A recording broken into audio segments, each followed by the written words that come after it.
स्वागत है आपका हमारे चैनल पर। मैं हूं आपके साथ शिप्रा सैनी। देश की राजधानी दिल्ली में हुई हिंसा के 2 हफ्ते पहले ही सिख फॉर जस्टिस संस्था की तरफ से यह साफ तौर पर ऐलान किया गया था कि दरअसल जो भी गणतंत्र दिवस के मौके पर लाल किले पर खालिस्तानी झंडा फहराएगा उसे इनाम दिया जाएगा।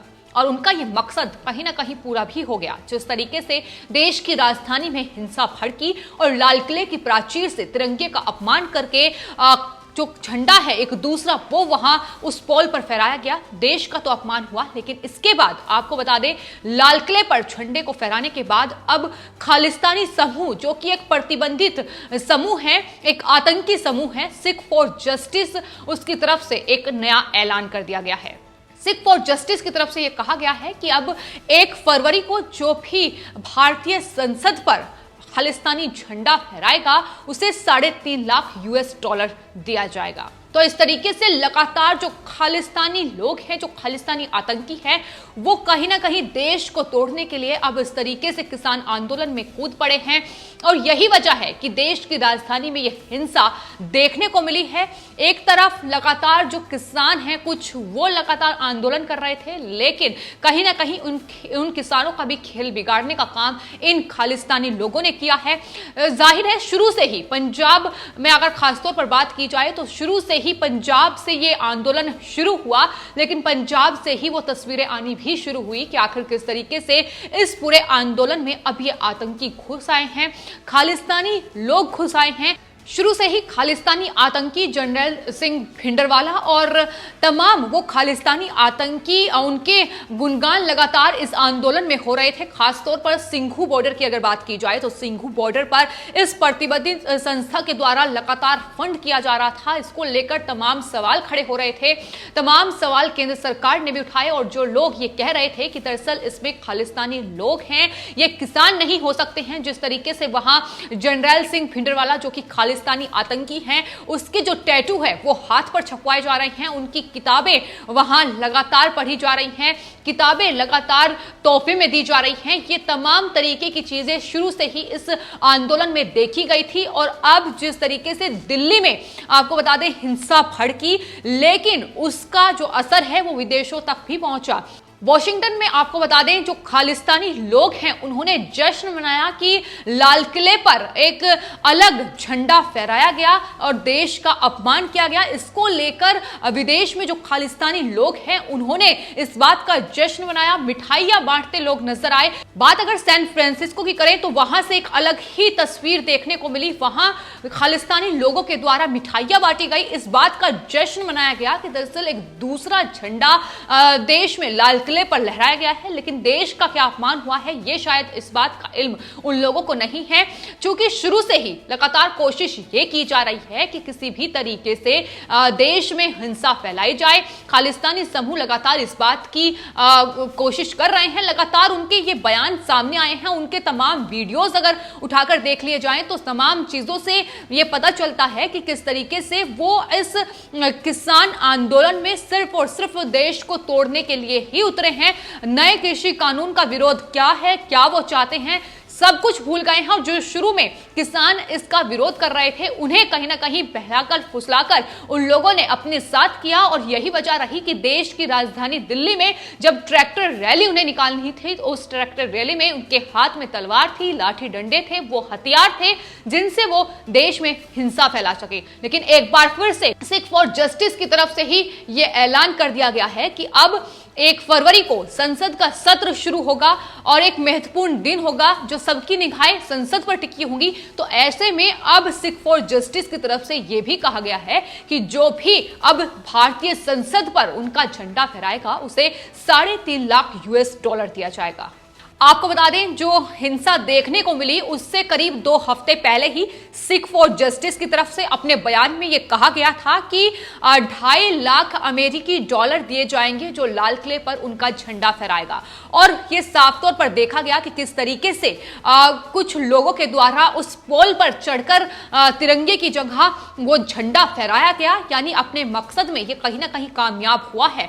लेकिन शुरू से ही लगातार दिल्ली पुलिस से लेकर तमाम लोग लोग इस बात को लेकर आशंका जाहिर कर रहे थे कि दरअसल इसमें खालिस्तानी लोग घुसे हैं, इस आंदोलन में आतंकी साजिश रची जा रही है। शुरू से ही यह बात सामने आ रही थी, लेकिन सवाल यह भी है कि आखिर क्या वजह रही कि इतना कुछ पता होने के बावजूद भी कहां वो व्यवस्थाओं में कमी रह गई दिल्ली पुलिस के।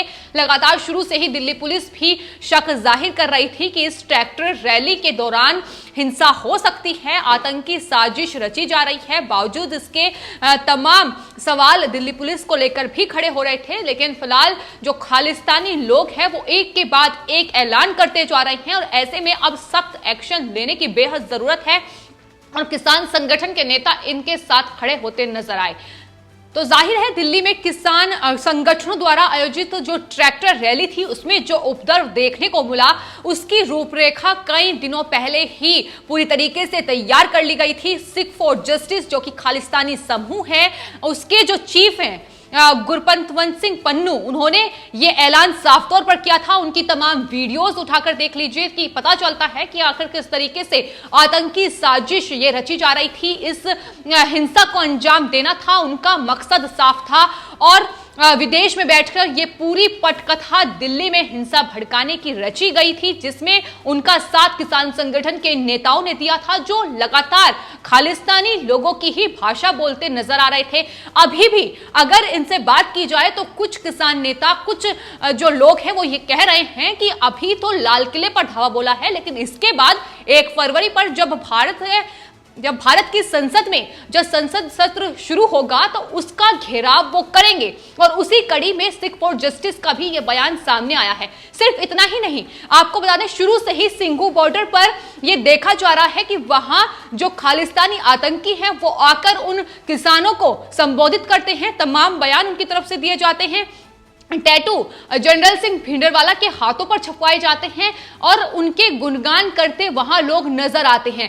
तो ये सिर्फ लाल किले पर जिस तरीके का तांडव देखने को मिला, ये सिर्फ यही वानगी नहीं है, बल्कि इससे पहले भी तमाम सिंघू बॉर्डर पर ऐसी घटनाएं हुई हैं जिसमें यह साफ तौर पर पता चलता है कि किस तरीके से ये जो तमाम लोग हैं जो खुद को किसान कहते हैं, लेकिन इन तमाम खालिस्तानी लोगों के साथ ये मिले हुए हैं और मिलकर इस पूरे आंदोलन को एक अलग ही रूप देकर ये केंद्र सरकार को बदनाम करने के लिए, देश को तोड़ने के लिए ये कोशिश में लगे हैं कि किस तरीके से राजधानी दिल्ली में हिंसा भड़काई जाए, क्योंकि उसका असर पूरी देश में नहीं बल्कि दुनिया में भी दिखाई देगा। और यही वजह है कि जो विदेशों से बैठकर खालिस्तानी जो आतंकी जो चीफ है गुरपतवंत सिंह पन्नू जो बयान देते हैं, जो संचालन करते हैं, यही वजह है कि वॉशिंगटन में, सैन फ्रांसिस्को में ये तस्वीर देखने को मिल रही है कि वहां इस बात पर खुशी जाहिर की जा रही है कि देश का अपमान हो रहा है, देश के तिरंगे का अपमान हो रहा है, तिरस्कार तिरंगे का किया जा रहा है, तो इस बात पर वो खुशी जाहिर कर रहे हैं। यहां तक कि पन्नू की तरफ से साफ तौर पर जब उन्होंने इस इनाम का ऐलान किया तो यह भी कहा गया कि दुनिया के कानून आपके साथ हैं, अगर भारत सरकार आप पर उंगली उठाती है तो आपको और आपके परिवारों को संयुक्त राष्ट्र कानूनों के तहत विदेश लाया जाएगा। तो बढ़ावा दिया गया है। यही वजह है कि यह तस्वीर देखने को मिली है कि देश का अपमान हुआ, लेकिन कुछ लोग अभी भी गुणगान करते नजर आ रहे हैं। सवाल उन लोगों से भी पूछे जा रहे हैं कि जो लगातार इस बात को लेकर सवाल खड़ा कर रहे थे कि केंद्र सरकार की तरफ से कई बार यह कहा गया कि प्रतिबंधित संस्थाएं हैं जो इसमें फंडिंग कर रही है, खालिस्तानी लोग हैं जो इस तरीके के बयान दे रहे हैं, लेकिन कुछ लोगों की ओर से, कुछ विपक्षी दलों की ओर से, किसान संगठन के नेताओं की ओर से यह कहा गया कि बीजेपी दरअसल अपना ये चुनावी स्टंट खेल रही है, बीजेपी किसानों को बदनाम कर रही है। लेकिन अब वो तमाम लोग जवाब दें कि आखिर जो तस्वीर देखने को मिली, जिस तरीके से पूरी हिंसा, तांडव, उपद्रव और अराजकता फैलाने की कोशिश देश की राजधानी में की गई, आखिर वो क्या था? किस तरीके से पत्थरबाजी हुई, तलवारबाजी, पुलिस पर हमले किए गए, तो वो क्या था? वो क्या तस्वीर थी? क्या ये लोग किसान थे जिस तरीके से ये स्टंट करते नजर आ रहे थे, जिस तरीके से ये घोड़सवारी करते नजर आ रहे थे और रोनते हुए पुलिस कर्मियों को, मीडिया कर्मियों को चले गए? तो ये क्या था? ये सवाल का जवाब किसान संगठनों को देना होगा। यही वजह है कि लगातार इन पर एक्शन भी लिया जा रहा है, तमाम उन लोगों पर एक्शन लिया जा रहा है जो कहीं ना कहीं इन संस्थाओं के साथ जुड़े हुए हैं, जिन्होंने तमाम बयान भड़काने वाले दिए हैं, जिन्होंने एनओसी का पालन नहीं किया है, उन तमाम लोगों पर अब एक्शन लिया जा रहा है। उसमें राकेश टिकैत भी हैं, उसमें दीप सिंधु भी हैं। आपको बता दें, दीप सिद्धू एक कलाकार हैं, लेकिन बढ़ चढ़कर किसान आंदोलन में शुरू से ही जुड़े हुए हैं और ये वही शख्स हैं जिसकी तस्वीर वायरल हुई थी, जो शहीद खालिस्तान जो किताब है जो कि जर्नैल सिंह भिंडरवाला पर लिखी गई है, उन्हें वो तोहफे में वहां दी गई थी। और ये किताब सिख यूथ फाउंडेशन भिंडरवाला का उपाध्यक्ष जो है रंजीत सिंह, उन्होंने ये किताब दीप सिद्धू को दी थी। तो ये तस्वीर साफ तौर पर बयां कर रही है कि किस तरीके के लोग इस आंदोलन से जुड़े हुए हैं और दीप सिद्धू को लेकर लगातार ये सवाल उठाए जा रहे हैं कि जब लाल किले पर वो झंडा फहराया गया तो दीप सिद्धू की मौजूदगी वहां थी।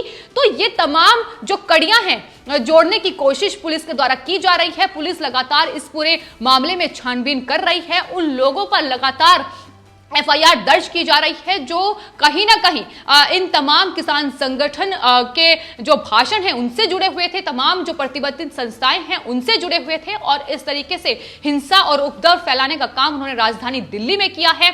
जिस तरीके से लाल किले में न सिर्फ लाल किले की प्राचीर से वो झंडा फहराया गया, आपको बता दें देश के इस ऐतिहासिक धरोहर पर नुकसान जिस तरीके का हुआ है, तमाम अंदर तक तोड़फोड़ की गई है, तमाम तरीके से वहां जो संपत्ति थी उसे ध्वस्त करने का काम किया गया है।